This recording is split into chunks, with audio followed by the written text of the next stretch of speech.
입니다만 서울 대형 병원에서 환자가 휘두른 흉기에 찔려 의사가 사망하는 사건 12월 31일에 일어났습니다. 정말 여전히 공분이 일고 있는데 특히나 이 의사가 간호사를 대피시키려다가 변을 당했다 이런 보도가 나왔습니다. 최 기자님, 네. 자 당시 상황 다시 한번 좀 설명을 해주시죠. 네,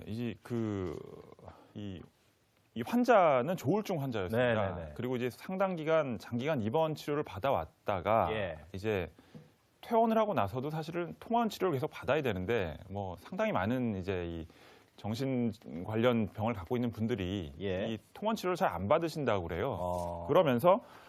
그러다 몇 개월 만에 이분이 병원에 왔는데 아마 이제 이 증세가 심각해진 것 같아요.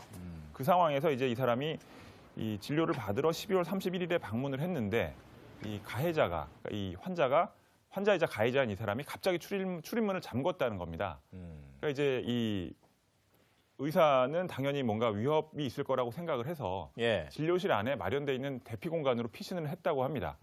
그래서 문을 잠궜는데 생각해 보니 본인만 피신해 있는 상태에서 혹시 다른 사람들, 그러니까 대피 공간으로 옮기지 못한 사람들이 위험하지는 않을까 싶어서 다시 밖으로 나왔다는 거예요.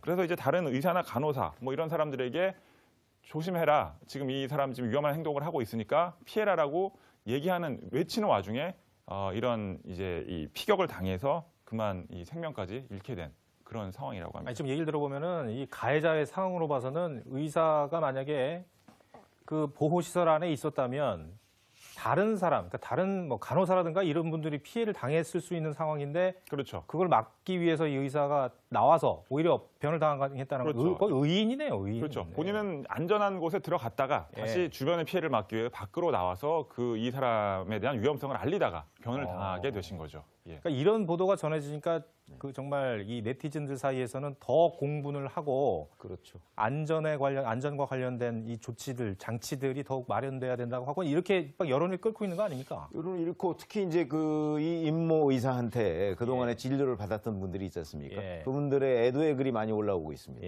그래서 항상 친절하고 그다음에 뭐 또 이렇게 끝날 때쯤 되면은 또 이렇게 90도로 인사를 하고 뭐 이런 이제 그 얘기들이 나오고 있고요.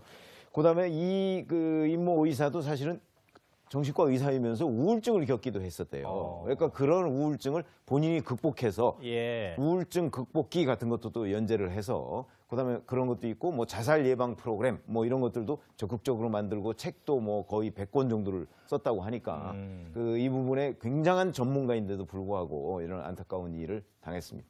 김 변호사님, 이 가해자 남성은 어차피 붙잡혔죠? 네, 경찰 조사를 받고 있을 텐데 도대체 왜 이런 일을 했다는 겁니까? 지금 긴급 체포돼서 범행 사실 자체는 시인을 하고 있지만 동기에 대해서는 계속해서 횡설수설하고 있는 것으로 보입니다. 네. 그러니까 횡설수설한다는 것은 그러면은 뭐라고 그럴까? 진짜 좀 정신적으로 문제가 있다라는 것? 그럼 이렇게 되면은 이 사람이 어떤 뭐 정상 참작도 되고 뭐 그런 겁니까? 뭐 심신미약 그런 얘기도 있잖아요. 네, 맞습니다. 이런 사건이 터질 때마다 문제되고 있는 것이 심신미약으로 감경이 되는 것이 적절하냐 뭐 이런 문제가 제기가 되고 있고 실제로 이런 분들은 재판으로 넘어가거나 수사 과정에서 본인이 심신미약을 많이 주장을 하게 됩니다. 기억을 하지 못한다거나 내가 정신적으로 판단 능력이 온전하지 못한 상태에서 범행을 하게 됐다라고 주장을 하게 되는데 아마 이분도 그런 주장을 하게 될 것 같은데요. 이런 부분은 단순히 당사자의 주장만으로 진행이 되는 것은 아니고 이제 그 정신 감정이나 이런 부분들을 이제 검토를 해봐야 될 것 같고요. 그리고 아마 이제 조울증 환자였고 1년 반 정도 입원을 하셨던 걸로 봐서는 어떤 정신적인 상태가 불안정했던 것은 맞아 보이는데 그 이후에 사실 꾸준히 치료를 하는 게 맞는 거거든요. 근데 1년 정도 제대로 된 치료를 하지 않다가 어떤 망상이나 이런 것들로 인해서 본인의 담당 의사에게 이런 가해를 하게 되지 않았나 이런 부분들이 추측됩니다.